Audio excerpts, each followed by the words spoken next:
One day after finishing school, I was called to a little church down in Montgomery, Alabama.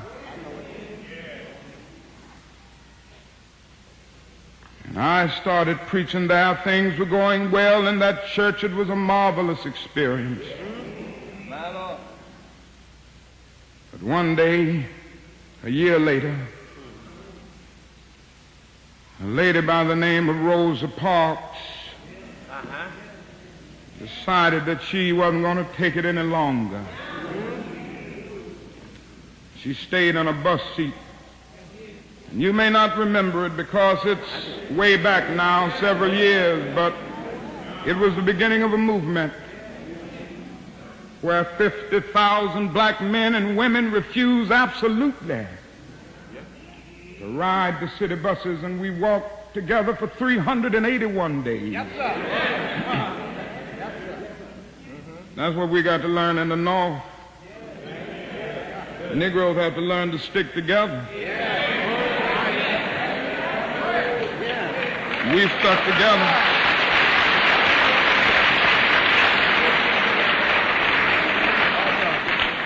We sent out the call. No Negro rode the buses. It was one of the most amazing things I've ever seen in my life. And the people of Montgomery asked me to serve as the spokesman. And as the president of the new organization, the Montgomery Improvement Association, that came into being to lead the boycott, I couldn't say no. And then we started our struggle together. Things were going well for the first few days, but then about 10 or 15 days later, after the white people in Montgomery knew that we meant business, they started doing some nasty things. They started making nasty telephone calls, and it came to the point that some days more than 40 telephone calls would come in, threatening my life, the life of my family, the life of my children. I took it for a while in a strong manner, but I never will forget one night very late. It was around midnight, and you can have some strange experiences at midnight. I had been out meeting with the steering committee all that night, and I came home. My wife was in the bed, and I immediately crawled into bed to get some rest, to get up early the next morning to try to keep things going. And immediately the telephone started ringing, and I picked it up. On the other end was an ugly voice. That voice said to me in substance, "Nigger, we are tired of you and your mess now. And if you aren't out of this town in 3 days, we're going to blow your brains out and blow up your house." I had heard these things before, but for some reason that night it got to me. I turned over and I tried to go to sleep, but I couldn't sleep. I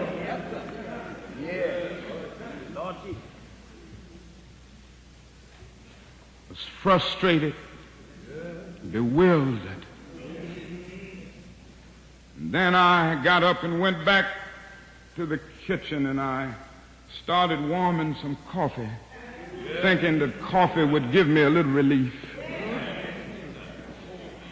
And then I started thinking about many things. I pulled back on the theology and philosophy that I had just studied in the universities, trying to give philosophical and theological reasons for the existence and the reality of sin and evil. But the answer didn't quite come there. I sat there and thought about a beautiful little daughter who had just been born about a month earlier. We have 4 children now, but we only had 1 then. She was the darling of my life. I'd come in night after night and see that little gentle smile. And I sat at that table thinking about that little girl and thinking about the fact that she could be taken away from me any minute. And I started thinking about a dedicated, devoted, and loyal wife who was over there asleep. She could be taken from me, I could be taken from her. And I got to the point that I couldn't take it any longer. I was weak. And something said to me, you can't call on Daddy now. He's up in Atlanta 175 miles away. You can't even call on Mama now. You got to call on that something and that person that your daddy used to tell you about. That power that can make a way out of no way.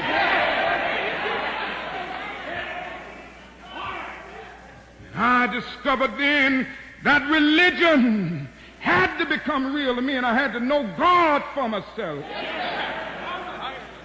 And I bowed down over that cup of coffee. I never will forget it. Oh, yes, I prayed a prayer, and I prayed out loud that night.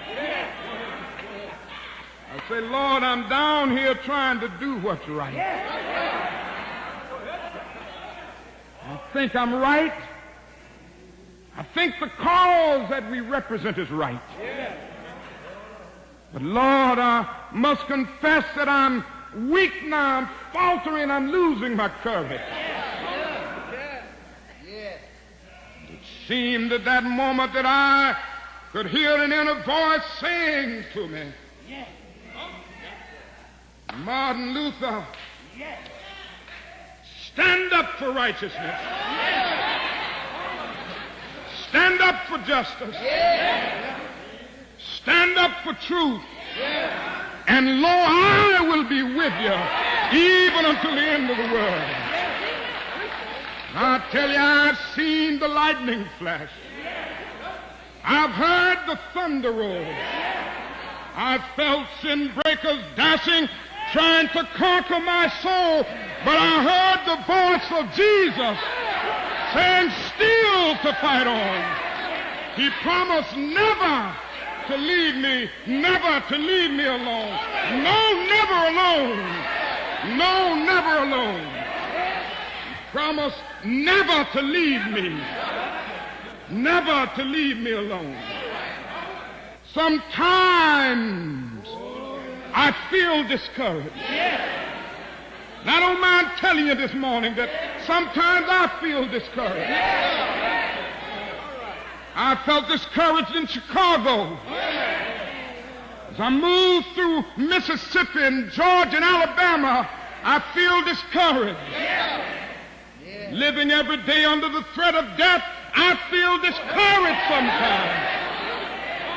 Living every day under extensive criticisms, even from Negroes, I feel discouraged sometimes.